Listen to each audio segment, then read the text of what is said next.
Hello tout le monde, c'est Luc Bertrand Bingono. Bienvenue au Centre de Vie. Je suis dans cette église depuis maintenant 9 ans et c'est une église qui me permet de grandir, de développer ma relation avec Dieu. Et j'espère que tu te réjouis tout comme moi d'écouter ce message. Assieds-toi confortablement, prends tes notes, le message va être puissant. On est ensemble. Et on est dans une saison où on veut voir des grands impacts, des choses qui bougent. On veut voir nos vies avoir de l'impact et avoir du fruit. Et on est entré dans cette série de challenges pour notre influence et notre impact. Transformer pour transformer.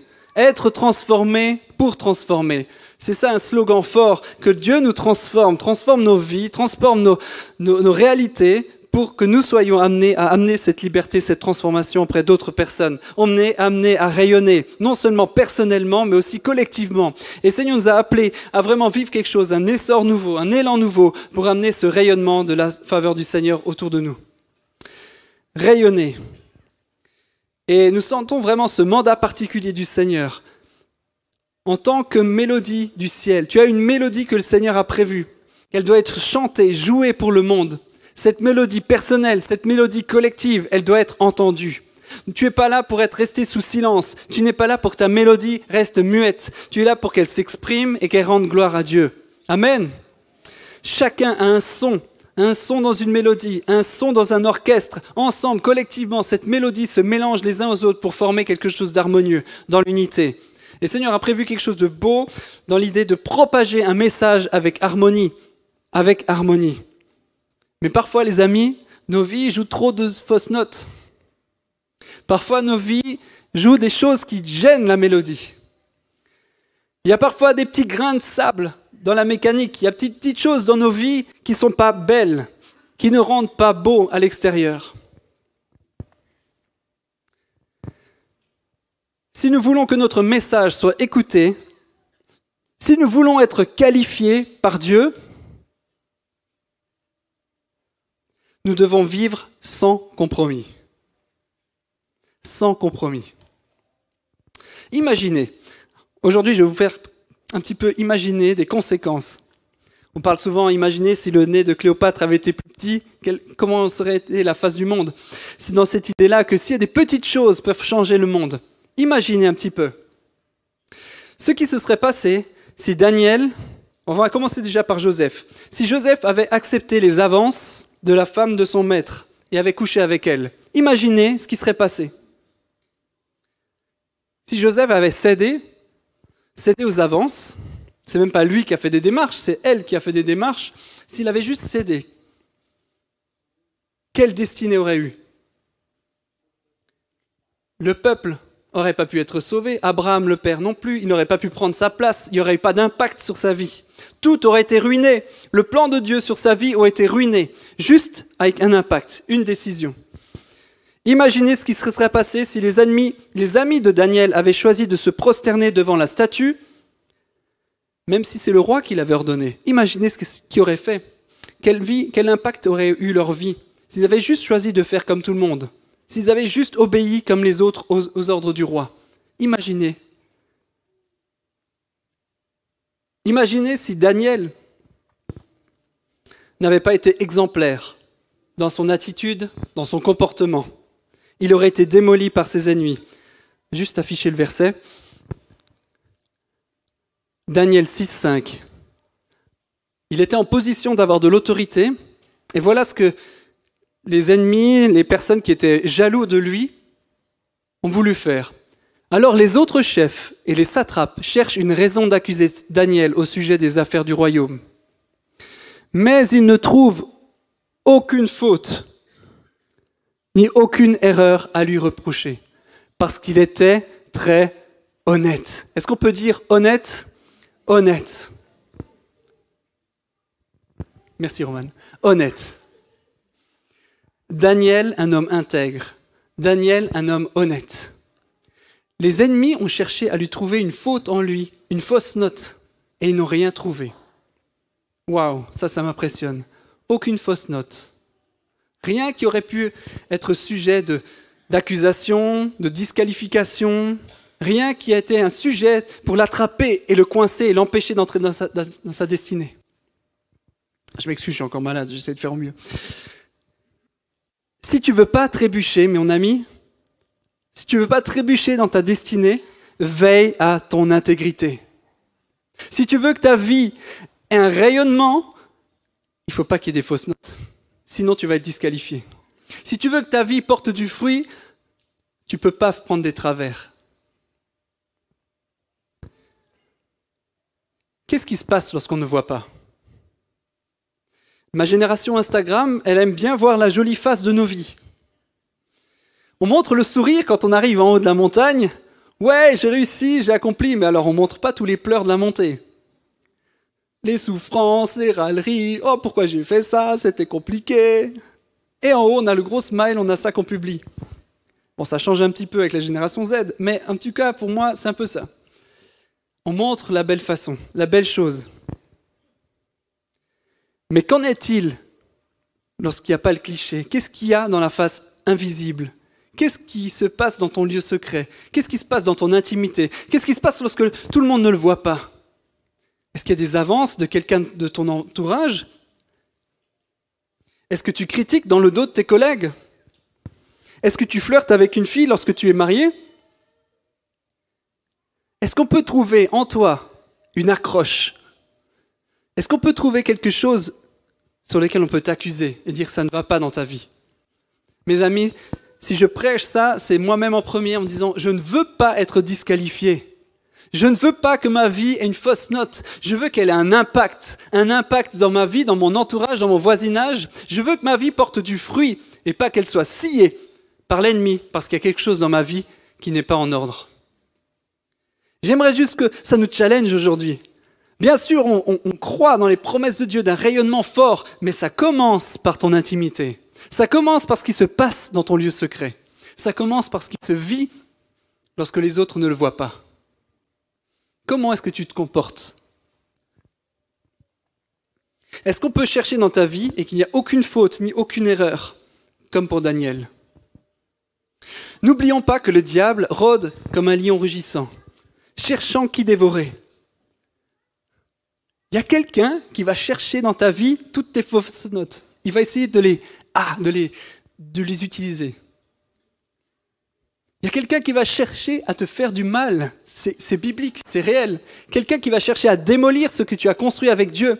Quelqu'un qui cherche à t'empêcher d'entrer dans ta destinée. Il faut être conscient de ces réalités, mes amis. On ne peut pas juste être naïf. Il y a quelqu'un qui cherche à te nuire.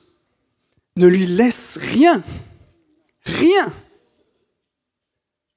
Pas de plis dans tes vêtements dans lesquels il peut s'accrocher et te tirer en arrière. Ne lui laisse rien.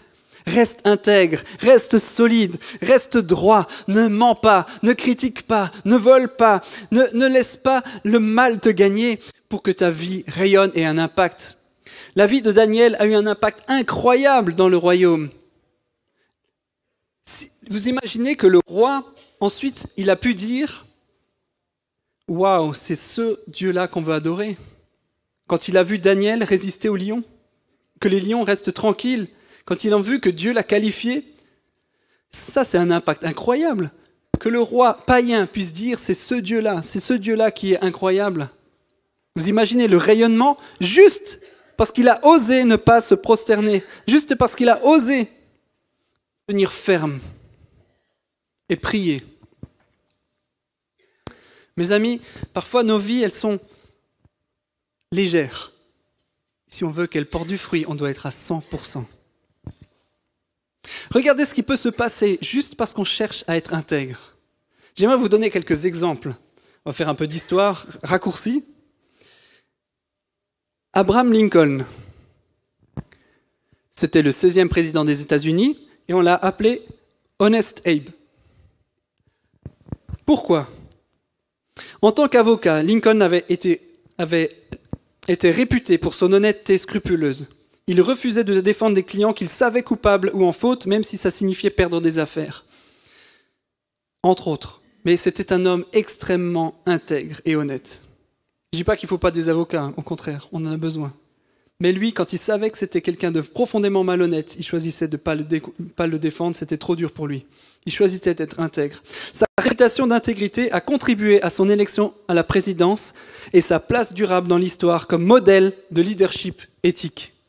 Un modèle de leader Pas parce qu'il a accompli des grandes choses, pas parce qu'il a construit des grandes choses, pas parce qu'il a fait des choses incroyables, parce qu'il était intègre. Intègre, et ça l'a qualifié. Mon ami, si tu veux être qualifié, sois intègre et droit. Le Seigneur récompense ça. Deuxième personnage important, vous connaissez peut-être, pour d'autres choses qui sont moins rigolotes, il y a des personnes qui ont travaillé chez Johnson & Johnson, ou qui travaillent encore. C'est pas toujours très magnifique ce qu'ils ont fait, mais cet homme-là, j'aimerais souligner quelque chose de fort. C'était le PDG de Johnson & Johnson pendant la crise du Tylenol en 82. Face à la crise majeure des capsules de Tylenol avaient été empoisonnées, Burke a choisi de retirer tous les produits des rayons, malgré les pertes financières énormes. Un homme courageux, patron, il aurait pu tout dissimuler, il aurait pu nier, il aurait pu bloquer les choses. Non, il a choisi de dire on assume. On a fait, il y a eu un problème, on l'assume, et voilà ce qui va se passer. On va tout retirer, on va perdre de l'argent, mais on va l'assumer. Un homme intègre.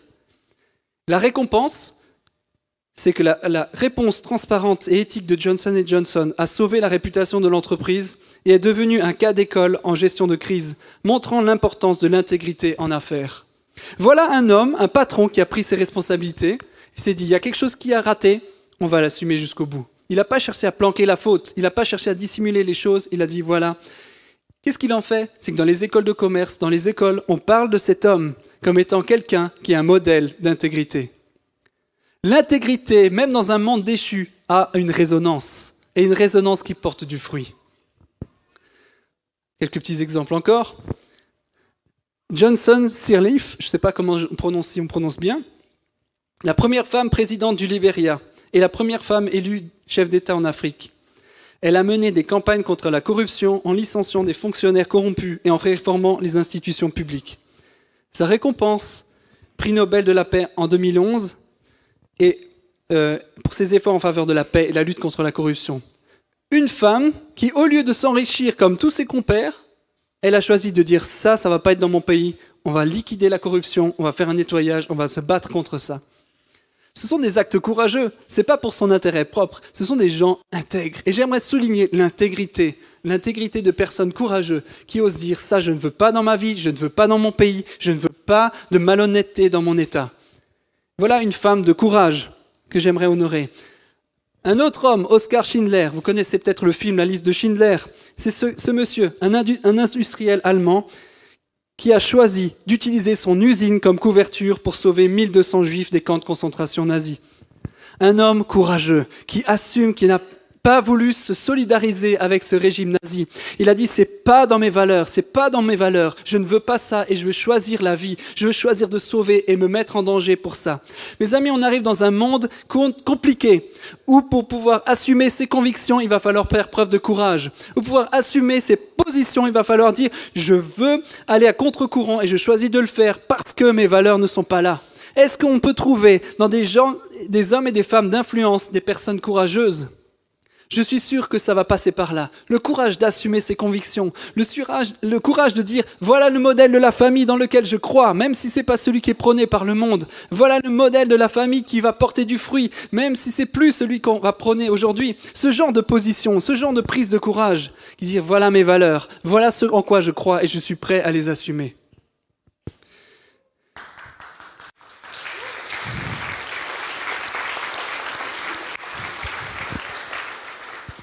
Une autre femme remarquable, Irena Sendler, infirmière polonaise pendant la Deuxième Guerre mondiale. Cette femme a sauvé 2500 enfants. 2500 enfants juifs. Une femme polonaise dans un pays qui a été vraiment aussi touché profondément par le nazisme. Elle a choisi de sauver les enfants. Elle a été capturée par la Gestapo, torturée, condamnée à mort, mais elle a réussi à s'échapper. Une infirmière.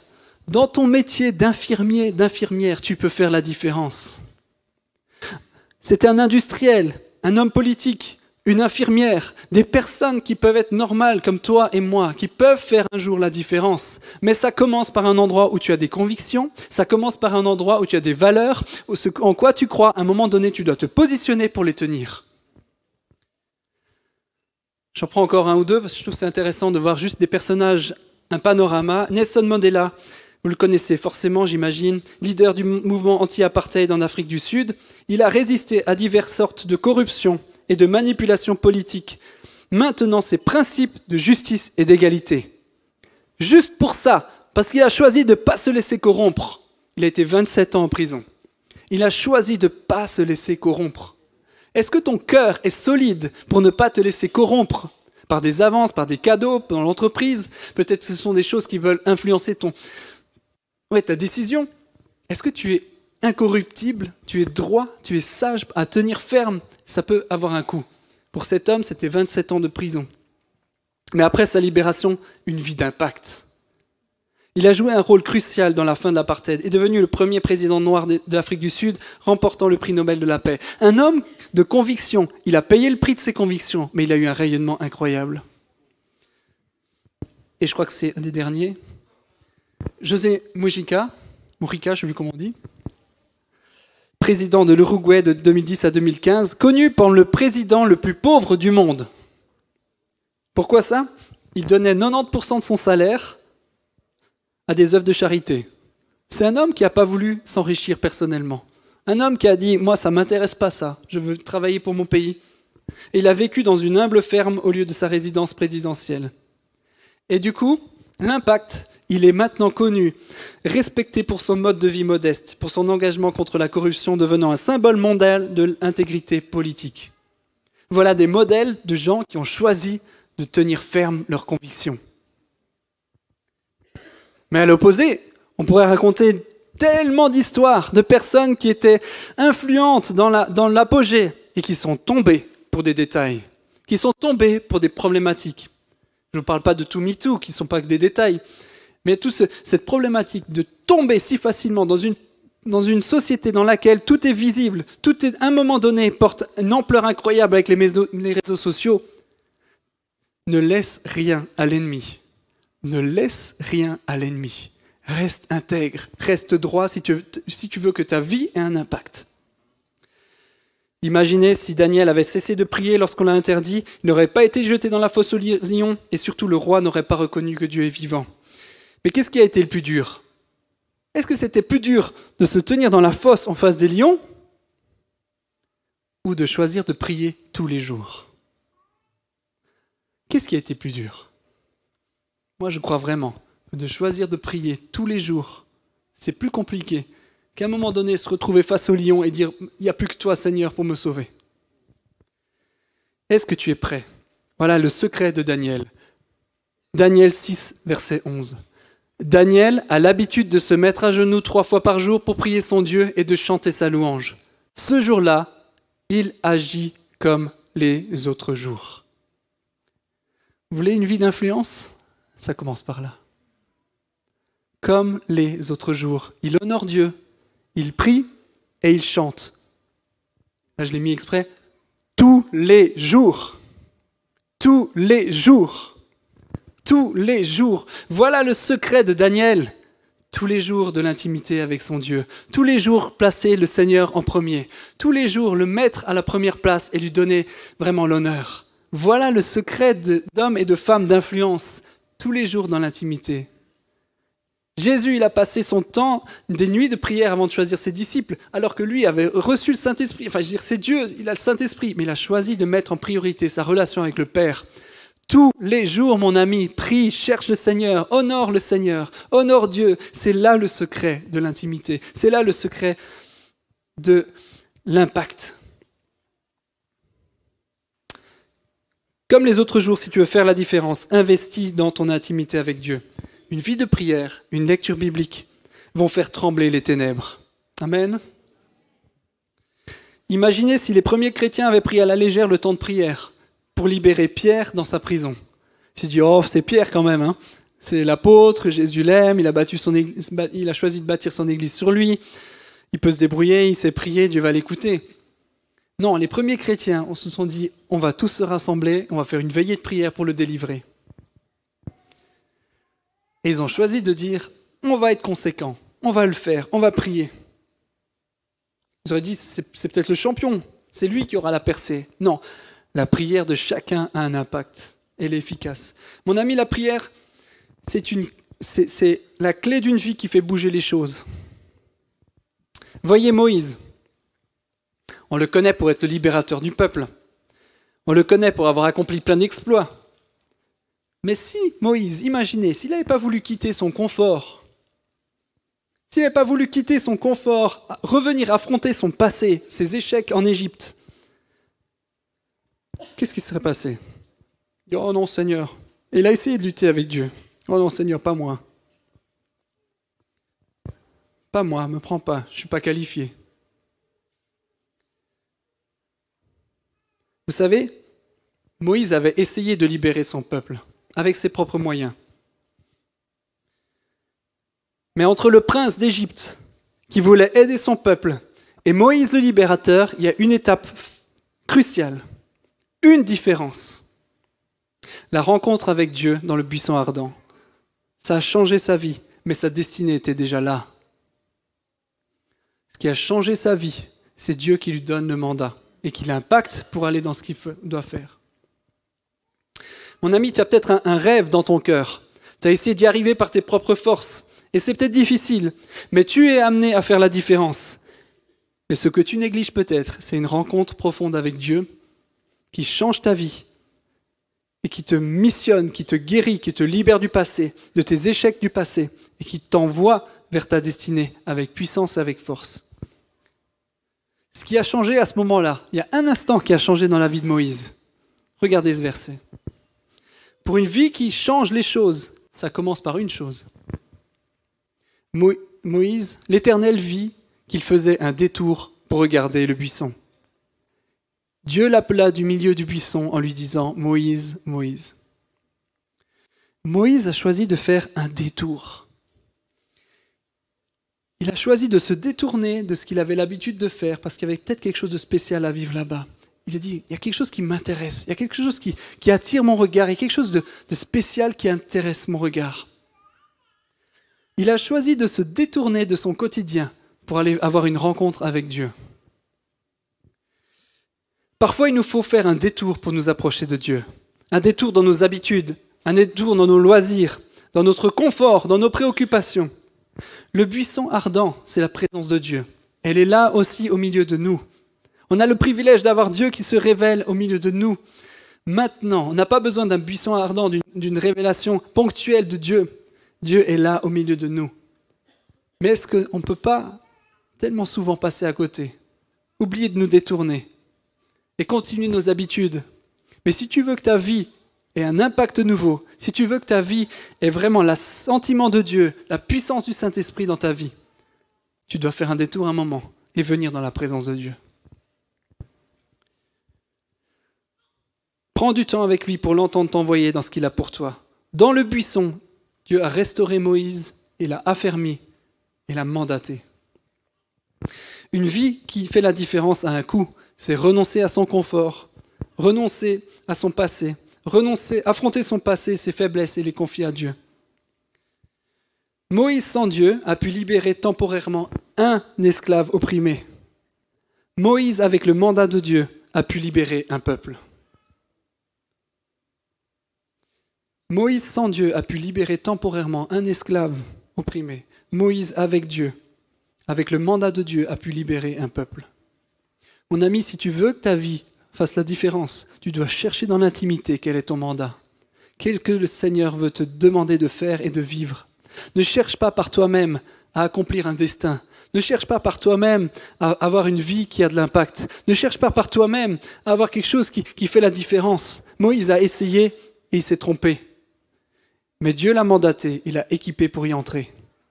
Cherche dans l'intimité le mandat de Dieu. Cherche dans le cœur de Dieu ce qu'il a pour toi, ta destinée, ton appel, ce que tu dois faire, la différence que tu es amené à faire. Prends du temps avec Dieu. Le buisson ardent est là. La présence de Dieu, elle est là.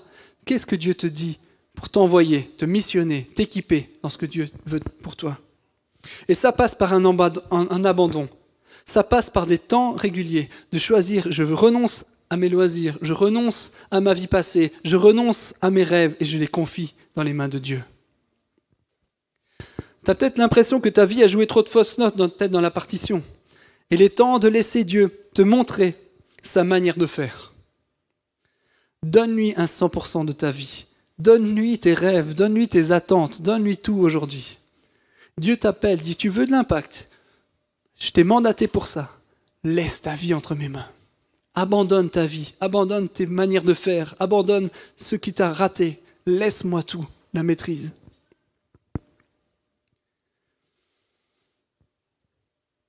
On m'a dit que je joue bien du piano et que l'onction de Dieu est présente quand je joue. Gloire à Dieu, hein, tant mieux. Mais savez-vous que c'est 12 ans de cours avec 30 minutes de piano par jour? Vous savez qu'il y a eu des nombreux pleurs, des nombreuses fois où j'ai voulu arrêter. C'est pas venu comme ça. Et je suis loin d'être un goth. Hein. Je me prends pas pour un monstre, mais il y a quelque chose, je le sais. Mais ça passe par du temps, ça passe par de la régularité, ça passe par de l'exercice. Est-ce que tu es prêt à payer le prix de ton appel et de ta destinée? Est-ce que tu es prêt à renoncer à ton confort pour entrer dans ce que Dieu t'amène à vivre? Si tu ne viens pas régulièrement à l'église, il ne faut pas s'attendre qu'on puisse repérer le don et le talent que Dieu a mis dans ta vie. On a la chance d'essayer plein de choses ici aussi, comme le montage, la photo, mais si tu n'es pas prêt chaque semaine à donner un petit quelque chose, à donner régulièrement dans la fidélité quelque chose, tu ne vas pas être qualifié pour des grandes. Si tu veux que ta vie ait un impact, commence par des petites choses, mets-les en route, choisis de les mettre parce que Dieu t'appelle à les faire et que tu sois régulier à y entrer. Qu'est-ce que tu as dans les mains? Qu'est-ce que tu peux offrir actuellement? Qu'est-ce que tu as maintenant dans les mains? Quels sont les dons, les capacités? Qu'est-ce que tu as maintenant dans les mains? Est-ce que tu as un don artistique? Un don créatif? Un don de parole? Un don de sagesse?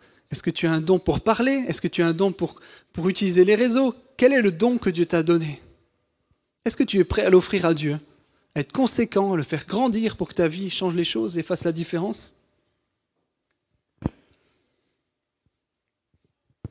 Une capacité à transmettre.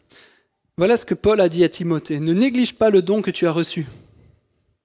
Celui qui t'a donné était donné d'après une prophétie lorsque le conseil des anciens a posé la main sur toi. Occupe-toi de ces choses, donne-toi tout entier à elles, afin que tes progrès soient évidents de tous, pour qu'il y ait de l'impact, pour qu'il y ait de la résonance, pour que tout le monde voit les progrès. Comment ça marche? Donne-toi entièrement à elle, afin que tes progrès soient évidents.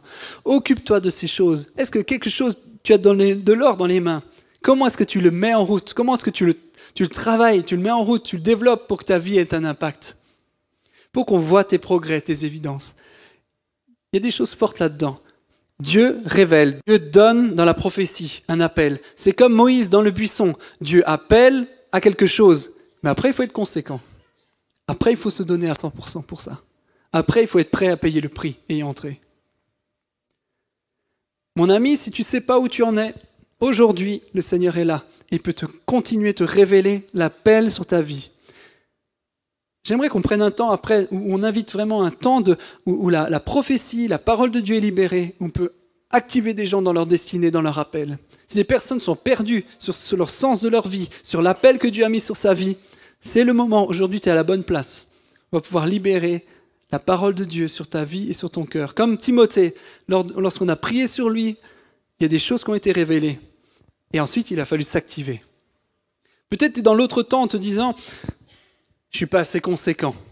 Je ne me mets pas assez en route dans ce que le Seigneur m'a révélé. Je ne me mets pas à 100% dans ce qu'il m'a confié. Et j'aimerais être plus conséquent aujourd'hui. Et j'aimerais vraiment y entrer de manière plus conséquente à 100% parce que je veux me donner à ma destinée. Je veux entrer dans la destinée que Dieu a pour moi, me donner à 100% à Jésus.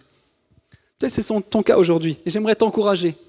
Il n'est jamais trop tard dans la destinée de se donner à 100% pour ce que Dieu a prévu pour toi. Ou peut-être la troisième étape, c'est que tu te dis, j'essaye, mais ma vie, elle a tellement de fausses notes. J'ai tellement de choses qui ne sont pas belles, qui n'ont pas d'impact. Je veux revenir à 100% dans l'intégrité. J'aimerais que le Seigneur me pardonne de mes erreurs, de mes fautes, de ce qui peut me disqualifier. Et j'aimerais être libéré de tout ce qui pourrait être prise à l'ennemi. J'aimerais lâcher tout ce qui pourrait être péché dans ma vie, tout ce qui pourrait être décevoir le Seigneur et m'empêcher d'entrer dans ma destinée. Et aujourd'hui, c'est aussi le bon moment de dire, Seigneur, je renonce à tout ce qui pourrait te décevoir, je renonce à tout ce qui pourrait être prise pour l'ennemi, et je te donne ma vie à 100%. Et j'aimerais aujourd'hui qu'on puisse être conséquent et vous inviter, sans aucune pression, à vivre quelque chose, un acte fort. Si pour vous, il y a quelque chose, un élément qui vous dit « ça, je veux changer dans ma vie, j'aimerais vivre ça », on va le vivre aujourd'hui. Ouais, volontiers, si l'équipe peut venir de louange, j'aimerais inviter un premier groupe. On va peut-être se mettre par ici, sur ma gauche, donc sur votre droite. Inviter les équipiers prières et ceux qui ont vraiment reçu un don prophétique de venir s'avancer sur le côté. Venez, venez, courageux, courageuse. Viens ma femme. Ma prophète, Tess. Et qu'on puisse entrer vraiment dans une destinée, ceux qui sont perdus, qui se sentent vraiment paumés dans leur destinée, dans ce que Dieu leur appelle à vivre, ou simplement envie d'une confirmation de ce que Dieu a déjà donné. Venez, approchez-vous. Vraiment, je vous garantis, ce sont des personnes qui ressentent et qui voient les choses de la part de Dieu. Venez chercher une parole. Le buisson ardent est là aujourd'hui. Dieu peut affirmer ta destinée, peut te faire du bien, peut encourager ta destinée. Viens consulter, viens demander, est-ce que Seigneur, tu as quelque chose pour moi aujourd'hui qui affirme dans ma destinée et qui m'aide à entrer dans mon appel? Venez pendant le temps de louange, venez questionner, c'est génial. Deuxième appel, si tu te sens concerné en me disant « moi, je veux me donner à 100% dans ma destinée, je veux être conséquent dans tout ce que je fais », venez ici. Mes amis, on va prier pour vous, vous encourager. Un acte de foi, c'est dire, moi, je veux changer, je veux faire la différence, je veux que ma vie ait du fruit et je veux me consacrer pleinement à ça. Je ne veux pas que le péché ait d'emprise sur ma vie, je ne veux pas de fausses notes dans ma vie, je veux qu'elle ait un plein impact dans ce que Dieu veut pour moi. Alors venez, approchez-vous, on va prier, vous encourager à saisir vraiment votre appel et à entrer dans votre destinée. Il faut un peu de courage pour dire, je reconnais que je n'ai pas réussi à me donner à 100%, mais je veux que ma vie fasse la différence et je veux faire la différence. Alors venez, et on va vraiment prier et vous encourager là-dedans. Voilà, 2 appels différents. Mais si vous voulez recevoir, allez-y, foncez, c'est le bon moment. Si vous voulez dire, je veux me consacrer au Seigneur, lève-toi sur tes pieds et dire, je veux me donner à 100% à toi, Seigneur, et entrer dans la destinée glorieuse que tu as pour moi. Amen. Est-ce qu'on peut tous se lever? Et je vais encore prier.